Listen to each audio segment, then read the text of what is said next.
हमारी पार्टी के केंद्रीय अध्यक्ष टाइगर जयराम महतो जो इस सभा में उपस्थित है, उनको मैं नमन करती हूँ, क्योंकि टाइगर जयराम महतो सिर्फ नाम ही नहीं, झारखंड के जनता साथ ही झारखंड के युवाओं के दिलों में क्रांति की ललक पैदा करने वाली एक चिंगारी है।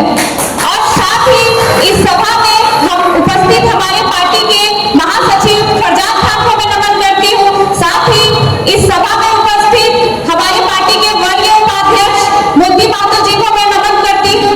और जो आज कार्य सम्मेलन जो लोग अगुवाई कर रहे हैं, बोकारो जिला के जिला अध्यक्ष अमरीश मुखिया जी को मैं नमन करती हूँ। साथ ही सचिव खगेंद्र महतो जी को मैं नमन करती हूँ। सोमनाथ शेखर जी को मैं नमन करती हूँ। और जितने भी लोग जो केंद्र पदाधिकारी है, जिला के पदाधिकारी है, प्रखंड के है, पंचायत के और साथ ही जेबीके से संगठन के सिपाही है, सबको मैं नमन करती हूँ। सबको एक साथ क्रांतिकारी जोहार। और साथ ही आज जितिया है, तो जितिया पर भी जो हमारी माताएं आई हैं, उनको ढेर सारी शुभकामनाएं। और मैं उनको नमन करना चाहती हूँ कि जितिया पर्व एक ऐसा पर्व है कि बहुत कठिन ही पर्व होता है, ये एक निर्जला व्रत होता है, जिसमें हमारी माताएं जब तक अपना व्रत नहीं तोड़ती है, वो 24 घंटा से उपवास होता है, तब तक एक बूंद पानी नहीं पीती है।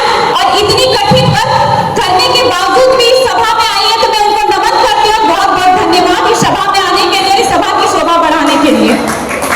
तो आज जो ये कार्यकर्ता सम्मेलन हो रहा है, ये कार्यकर्ता सम्मेलन का एक मुख्य उद्देश्य कि हमारी पार्टी को कैसे दिशा और दशा विधानसभा के चुनाव को लेते हुए दिया जाए, निर्णय लिया जाए, कैसे हम साथ मिलकर चले। और जैसे भैया हमारा विषय बोले कि आप कैसे महिलाओं को जोड़ेंगे, कैसे आपको टिकट मिला तो काम करेंगे और टिकट नहीं मिला तो काम करेंगे। तो मैं सबको